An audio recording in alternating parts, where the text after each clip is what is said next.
I've always looked at adding narrative to anything that I make, and this is true of um, illustration work, graphic design work, as it is my actual artwork. Storytelling is so uniquely human that we're all connected by the act. Also very influenced by singer-songwriters like Eddie Vedder or Tom Waits in the way that they can place moments of a personal experience alongside hues of imagination and real-world observations to inform the palette while they create what they create.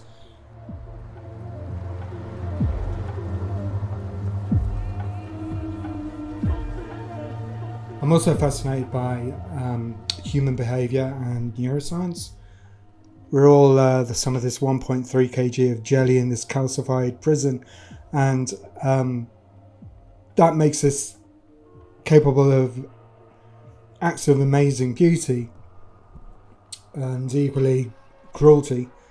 And my work is tapping into memory and the role that memory plays when it comes to human empathy. We've all been in a situation where we've heard the phrase, "I can't imagine what you're going through."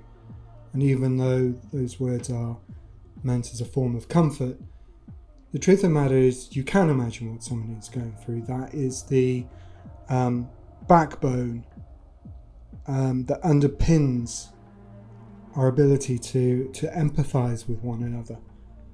And the act of empathy is what got us out of the caves and into tribes, and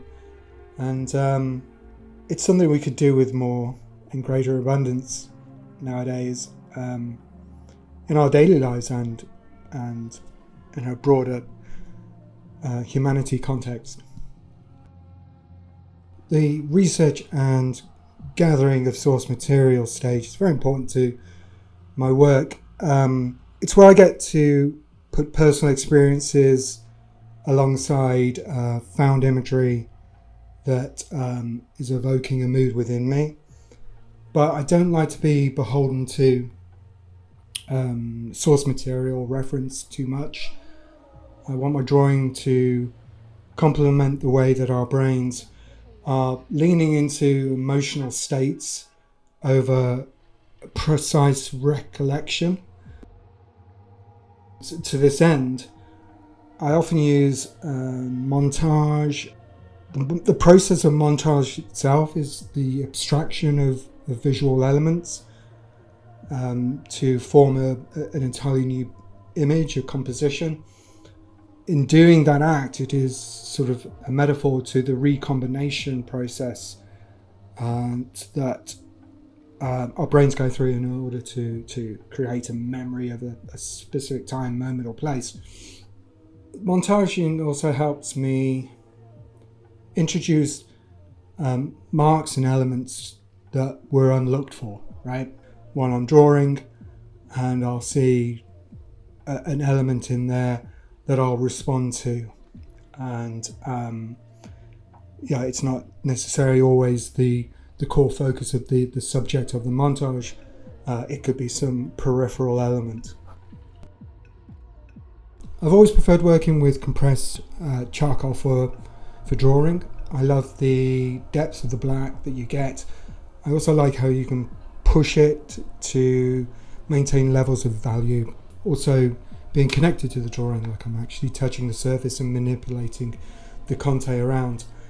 I opt for charcoal blocks as I like the way that I can go from a thin, fine moment straight to a thick moment, and you'll see it in my work, that expression that you can get from just angling and manipulating not only the wrist, the arm, the whole body movement as you describe or as you perform a gesture.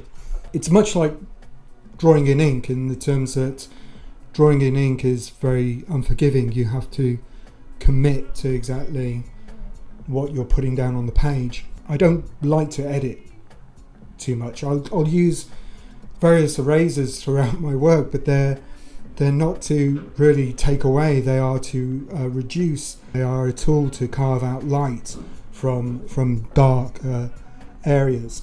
I also like to use the paper as almost like a panel in the narrative, like you would see in a comic book. But it's also a form of compartmentalizing. As you put all these panels together, that is akin to the process of the brain going to different areas and drawing in what it needs in order to recombine, recollect that memory. It also gives me a moment as well in the drawing process to take the board off the easel and flip it upside down, because obviously memory isn't always precise recollection. As I mentioned before, it's this it changes over time. That shift in perspective, that could be something to do with the fact that you become older and you see things in a different way. And I like that idea that I can evoke that from someone who's looking at the artwork. They are asked to look at a scene in a different way. Bringing digital into the equation is about inviting the viewer to look at the art, and to get them to engage with it in a manner that's very much like the memory being formed. It's like recollection. It's all coming into view, coming into frame.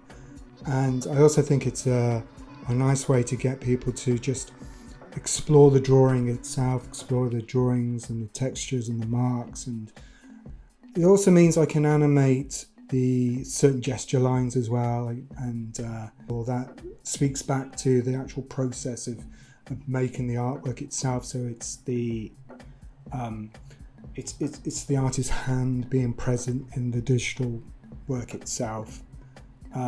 These sort of gestural lines will be, to my mind, are always like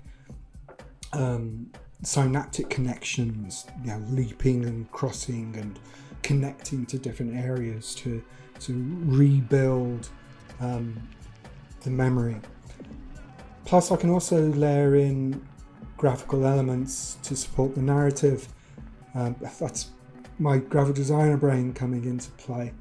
Then there's the act of digital being able to be shared between individuals in different ways. Like I can share a piece of work one-to-one with you. You can take that and look at it on social media. You can have that on your device. But again, I can also take the work and project it, put it into an urban setting via projection, and it then becomes like a group shared experience. I have a graffiti and street art background, so I really appreciate the act of people going out, expressing themselves visually in our community, in our shared spaces. Using projection allows you to move it into those spaces and for it to become a group shared experience outside of, say, a gallery or art installation.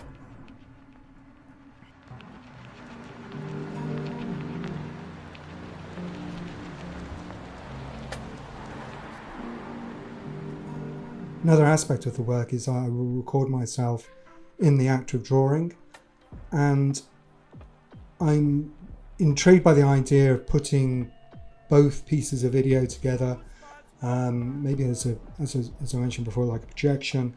So the viewer gets the opportunity to engage with the artwork, and they see the artwork, say, projected onto one wall, and then on an adjacent wall there is the time-lapse video showing the process of creation. I think people are very interested in how artists approach things, and often this aspect is hidden, or you sort of find it in documentaries. But here's the process as well. Here's the act of creation itself as well. I have an instinctual feeling that people will really find that quite fascinating and engage further with the artwork. In terms of exhibiting as well, like I also like the idea of taking the digital experience and combining the traditional experience as well.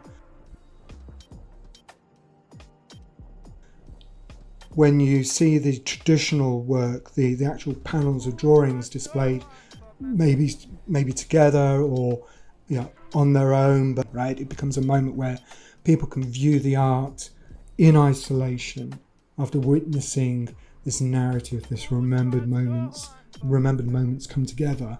They get to see them individually, stand with them, be still with them, as I say, as an act of introspection.